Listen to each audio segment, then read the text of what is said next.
2, 1. Welcome to Mental Wellness. This is Dr. Marty Lerman, your host, and I am so glad to be with you on KAIR with the amazing technical assistance of Bob Robertson. we are working through a Monday morning and kind of celebrating the fact it is Monday and it's a beautiful, beautiful day outside. Of course, if you're listening to this on a delay from either our Wednesday or our Saturday rebroadcast, just imagine it's Monday and you can probably get the flavor of what we're experiencing. In any event, I want to welcome you to the show and look forward to sharing some interesting and perhaps thought-provoking ideas with you today. We're going to pick up from where we left off last time, talking about habits and how they're different from obsessions and compulsions and addictions, and also some real positive things, because as you may remember or not, the focus of the show is not to bring out negative, but to really talk about positives and things we can do constructively, and to move ourselves away from this model of thinking that we have to be sick in order to get help, because we really don't. And for the most part, what we're talking about is the wellness of how to present ourselves in a way that we like, the way that we can actually feel a sense of pride that what we're doing is the best for us, the best for our children, the best for our relationships, and we're moving forward with our lives in a good way. So the focus is not so much on illness, like I said, but what we want to be able to take a look at real powerfully are the things we can do ourselves. Of course, we may need a little bit of counseling help to help us get in that direction. But for the most part, we're talking about self-change, because we have within us the ability to create all kinds of healing messages as well as healing changes that our bodies just welcome, because we like feeling good in lots of different ways. So we're going to spend some time dealing with that today. We're also going to talk about some of the emails that have come in, which I'm very thankful and grateful to be receiving, that are questions, really good questions coming in, that talk about change, they talk about habits. We've got those coming in, and of course, if you'd like to email me, I'd be thrilled to receive them from you. Simply go to your website. Actually, you're going to go to your internet and put in my email address, which is docmarty61 at gmail.com. It's DOCMARTY 61 at gmail.com. And send me any questions that you may have. If they get kind of personal, I may give you that feedback and not put that on the air. However, we are also still working on getting our telephone connections working right. So in the hopeful near future, now we're in the new year, one of our resolutions is to get this thing up and running so we can take your calls live, which I'm sure will be an exciting experience for all of us. So as we move forward, let's clarify some of the things we talked about last time, because it's real important to understand there are differences not just in how we word things, but in the meanings of the words as well. And when we're talking about a habit, what we're talking about is a behavior, something that we do, or something that we believe, because we can have habits that are beliefs as well, that deal with an idea that's formulated from feelings and experience or teachings that we assume to be true. Even small children who suck their thumbs, we understand that there's a soothing message that they're receiving to themselves that physically allows them to feel comfort. And in times of stress, we often see children over the age of 3, 4, 5 that we seem to have remembered no longer needed to suck their thumbs, may revert back to that because it was a learned behavior that created a positive reaction, which was that sense of feeling safe and feeling soothed. So we saw this quite often with some of the little kids going through the effect of the flooding from the hurricane, as well as more recent flooding experiences, where the kids start feeling that stress of either being around moms and dads that are feeling the stress, or picking up things from the media, television, that reinforce that message of out of control. And what we want to be able to do is to create the in control message. And sometimes we'll revert back to behaviors from the past that provided that sense of soothing. So when we see that kind of behavior, typically that's a message, a very clear message, that as adults and parents we can be paying closer attention to. But also for the children, we can certainly teach them effective ways, or more effective ways, than reverting back to infancy, where those kind of soothing behaviors served a purpose. And now that we are having children that actually can verbalize and share thoughts and feelings with us, we want them to be a little bit more advanced sometimes in how they express their need for what they're wanting. So we're going to focus a little bit about that also. To answer the initial question that came in, somebody by the name of Tracy, who asked the question about adults and adult habits and why are they so hard to break. And quite often what we identify with a habit that's hard to break is the fact that we've done it frequently, it's become ingrained in our minds, And there's also a very powerful emotional connection to that habit. There's something that we feel as a result of doing that habit or anticipating doing the habit, and it allows us to move into the habit, sometimes without even consciously thinking that we're doing it. And I'm sure all of us have little things that we have done or are continuing to do that we may feel a little embarrassed about or perhaps even ashamed of sometimes, that really are triggering off a message that we have to pay attention to ourselves, because most of these habits are, again, intended to create a soothing or relief from something we're experiencing that's causing tension or stress or disharmony in our life somehow. So we want to be careful that what we're identifying here is the feeling, because that's the underlying message of the habit.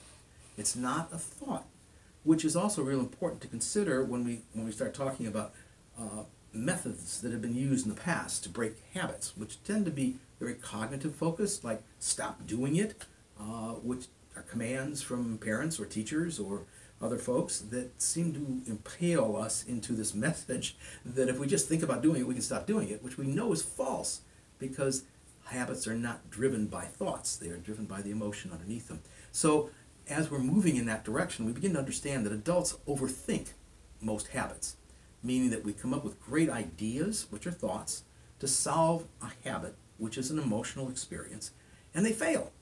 Not because we are failures, but because the process we are going through in our minds to solve the problem is not focused in an accurate way. So we go after that stuff over and over and over again. Sometimes we can then take the habit and it churns itself right into an obsessive thought process where it gets reinforced, not because it successfully works, but because we believe it's supposed to based on our thinking, not on our feeling. So I thank you, Tracy, for sending that in. And we'll get to more of the emails during our program today. But I wanted to lead off with that one because it's a question that continually comes up with clients that come into the office, as well as people that ask when I do presentations about why are habits so strong? And that is the primary reason for it. So we're going to take a little break right now. And when we come back, we will spend a little bit more time talking about habits. But more importantly, we're going to get into how to get rid of those habits that we really want to get rid of. We'll be back in just a few moments. This is Doc Marty with Mental Wellness, and we are talking about habits and getting into some positive strategies for getting rid of those habits.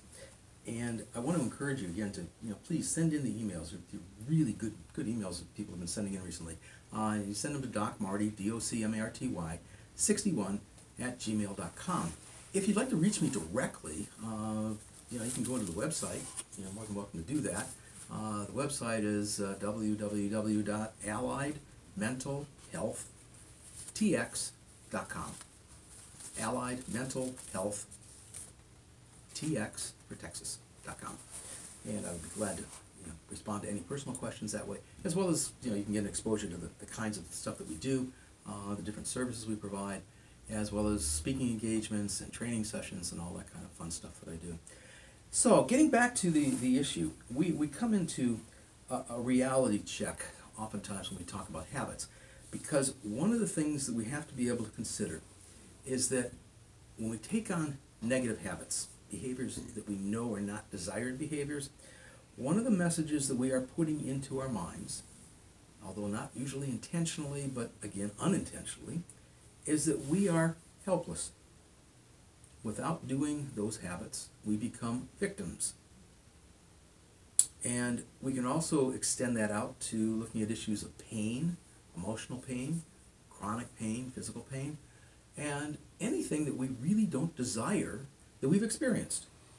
So we create this emotional message that says that we are not good to ourselves because we don't have the ability to be in control of ourselves.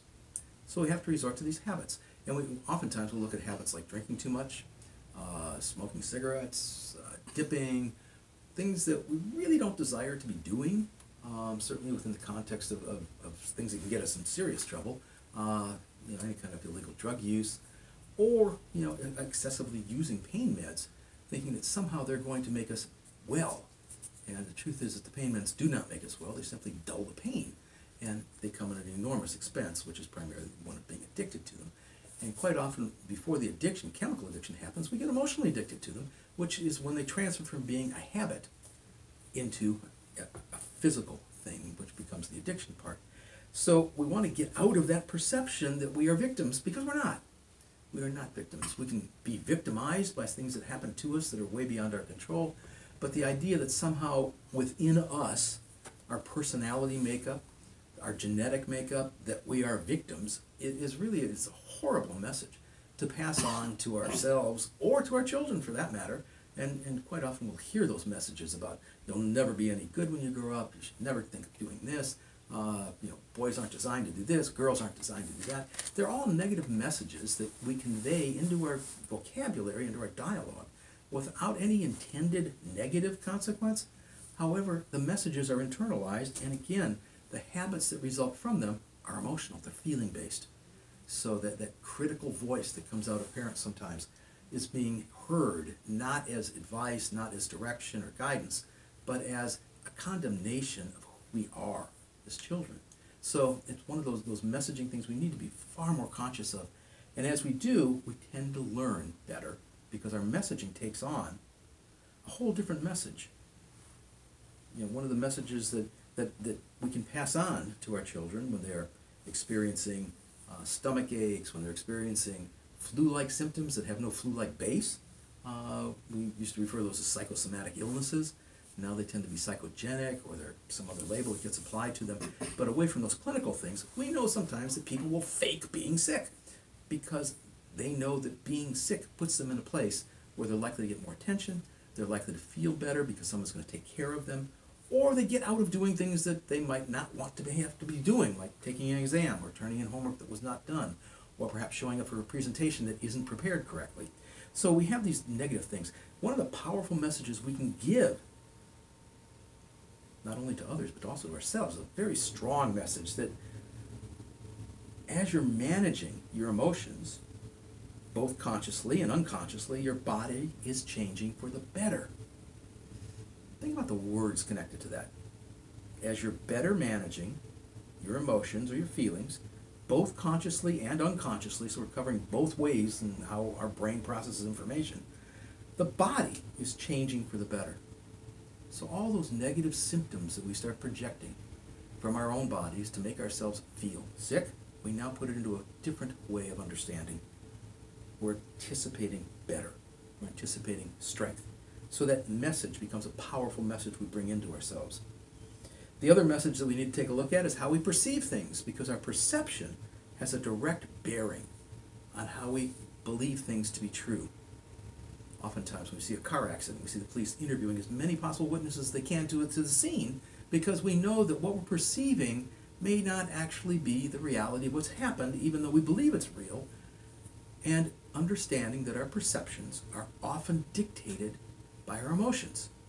So if we are feeling extraordinarily triggered into an emotional horror, experiencing an accident because we've experienced other accidents that were far worse than what we're seeing, we're much more likely to generalize this current accident to the ones we've experienced in the past that were far worse. So our report to the police is going to take on other kinds of descriptions and words that may not be appropriate for what we just saw, even though in our minds we are believing it, because the perception is assumed to be our reality.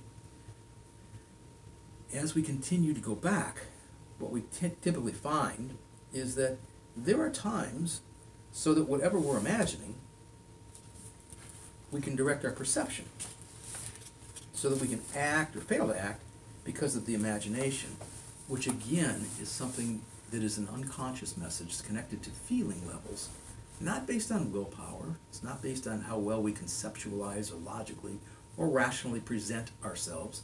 It's not based on how we justify things. It's based on how we imagine them to be. So the imagination becomes the power source for our habits. If we imagine ourselves doing things differently and getting a positive reaction because of what we're doing, curiosity will typically set into our mind, because that is how the mind often works, and we will start to move in the direction of what the imagination is now saying we should experience. And in fact, as we do experience, our perception starts to change, the feelings start to change, and quite often the habit disappears. It becomes replaced by a more powerful habit. A message that clearly says, I am in control. I can make good choices for myself. And the messaging that we convey out to other people is that one gentle step at a time, that your body is getting better every day. Simple little message. But imagine the power behind that. Taking one gentle, we're not defining large step, giant step, we're talking about a gentle step, without force or coercion, at a time, because you can only take one step at a time, that your body is getting better every day. It's a powerful, positive message that is very simple. And when you put that into the mind of a child that may be afraid to do something or afraid to go to school, it conveys a message of support and a message that you believe in them, which again is an emotional state that's positive. So one more question that came in from the emails. This one came from someone named Karen, that said, if feelings are the core of our beliefs, why do we think so much? That's a brilliant question. It really is a brilliant question. We think because we're supposed to think. And I know that may sound very simplistic. It is simplistic, and yet it's been reverberated throughout mankind for the last 600-700 years. You know, René Descartes back in 400 or 500 years ago, very famous French philosopher, once said, we are because we think, or we think because we are. And yet the idea that thinking somehow gives us control over what we're experiencing is actually reversed, because our experience is what's telling us to think. So we often get in that mindset that we should be able to figure this out, meaning thinking this out, even though we're frustrated, we can't seem to get a handle on it. We're getting more and more irritated, we're becoming more and more intolerant, our patience is wearing thin, we're about to throw whatever that object is we're working on out the window, and yet somehow we should think that we have it under control. We don't. The control factor is not about our thinking ability, it's about our feeling ability. Take a breath, relax. Give yourself time to just let go, not only of the thinking part, but of the irritation that you're experiencing. When I was first learning how to use computers, I was often told that if you get so frustrated that the only thing you want to do is pick up that machine and chunk it through a wall, keep in mind the best thing for you to do is to simply get up, walk away, go get a drink of water, and not think about it for about 2 minutes and then go back and try it again. Clearing your mind. We're not clearing the mind of thinking, we're clearing the mind of those negative feelings, because that's what's prompting the reaction. So, Karen, your answer is an incredibly good answer. And if you watch children playing, it's quite often, it's funny how little children can teach adults how to behave. Watching children problem solve a situation that they don't have an answer for, what you see is them engaging their imaginations, their creativity, and then something about their physical being to manipulate whatever object or whatever thing that they're supposed to be able to understand. They're not thinking cognitively the way we think. And yet their problem-solving skills are usually far greater than ours, because even if they don't get it exactly the way it's supposed to be, they'll come up with an answer that can be incredibly creative and take care of that curiosity. We, on the other hand, get down on ourselves because we can't think of the right answer.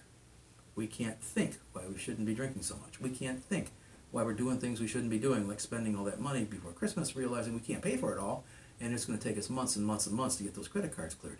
We still get driven by the impulse, which is an emotionally driven thing, and then we revert back to thinking, and then blaming ourselves and feeling guilty because we can't think of the solution we want. The conflict between thinking and feeling is almost always the source of what we refer to as anxiety, which is never a fun thing to experience, and it is that massive amount of internal confusion that we experience because we can't figure things out. So with that in mind, I'm going to give you one more positive message that you can now just allow yourself to let go of. Because you're going to go back.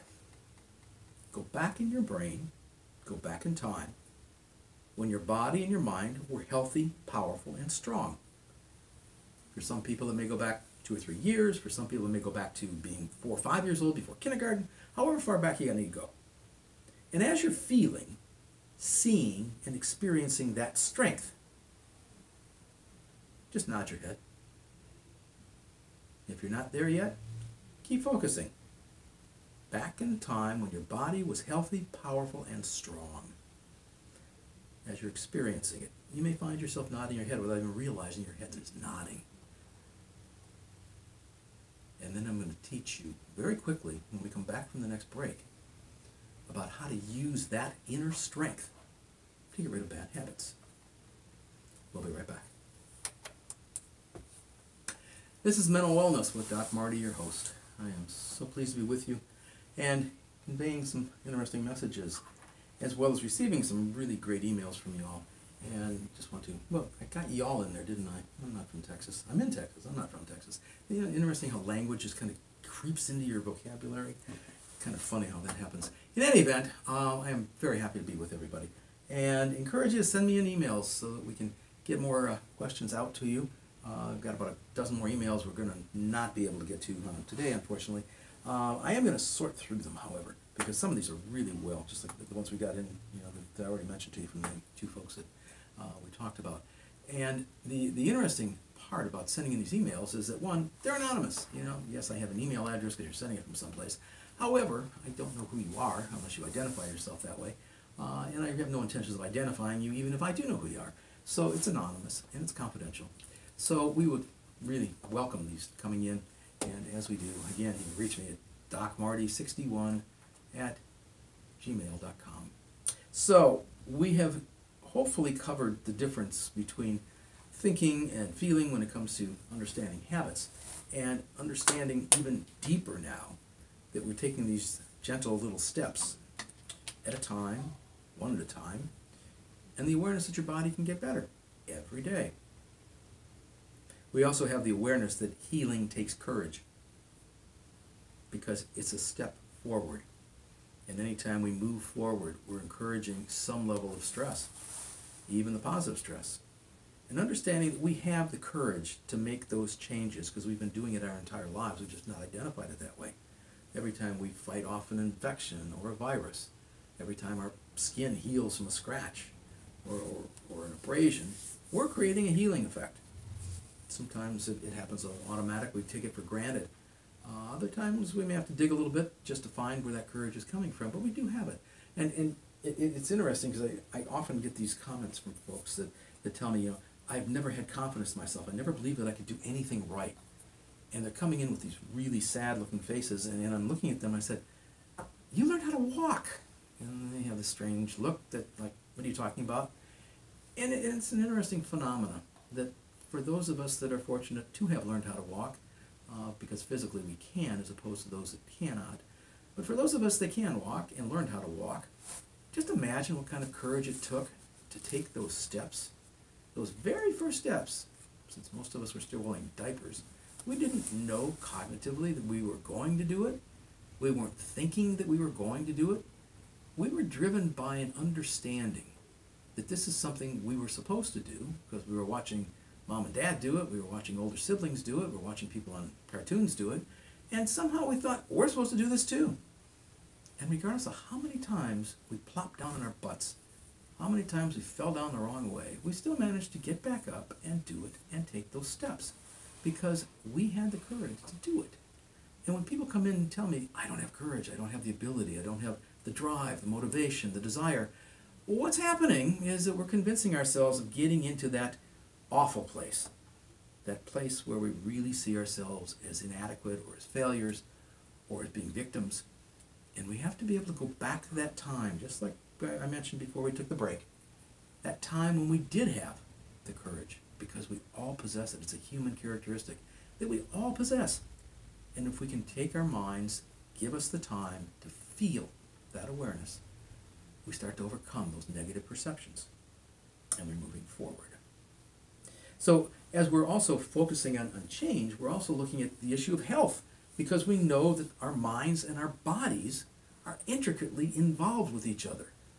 It's absolutely ludicrous to assume that whatever we're thinking about inside of our brain has no control over what our bodies are teaching us or experiencing, because we know that the two are interwoven completely within each other. So when we talk about treating symptoms, which unfortunately tends to be the main forward thrust of how our medical world is going these days, we're missing out on a major understanding that the minds and the bodies are interconnected. You know, you're not going to treat a skin disorder without understanding what's causing that disorder to happen. And as we realize that most dermatological illnesses are caused by emotional states, we begin to understand that our minds are not wired the way sometimes we are told they are. and that sometimes the medications that we are given are not designed to cure problems. They're simply designed to treat those symptoms. So when we start looking at how do we balance out, how do we cure the problems, we can go inside of ourselves, because that's where those answers actually are. We understand that we can imagine things being different. We understand that we can actually create healing. We understand that we are far more capable than we imagine ourselves to be. So as we start putting that forward, start putting that motion forward, we create an energy, a very positive energy, and that energy directs us. Oftentimes we may need a little push to make that direction happen, which is quite often where we go with issues like self-hypnosis and teaching people how to bypass that critical negative thinking part of the conscious mind to get into the imagination, to get into the curiosity part. So we intuitively begin to trust what's capable of happening within ourselves, so that our bodies and our minds can get back in sync with each other and create that internal balanced state. So we are going to kind of wrap things up for today, but I want you to think about yourself again, back at a time when you knew you were in control, and allow that awareness to start generating out a positive energy that allows us to feel what we know we're capable of feeling. We're going to talk more about moving in that direction, because next time we're going to talk about self-hypnosis and the ability to create that powerful messaging system. So until then, I am going to sign off, wishing you well, and hoping to receive your emails, again, docmarty61@gmail.com, and for the people at KAIR, radioKair.com, I bid you a well day and a better tomorrow.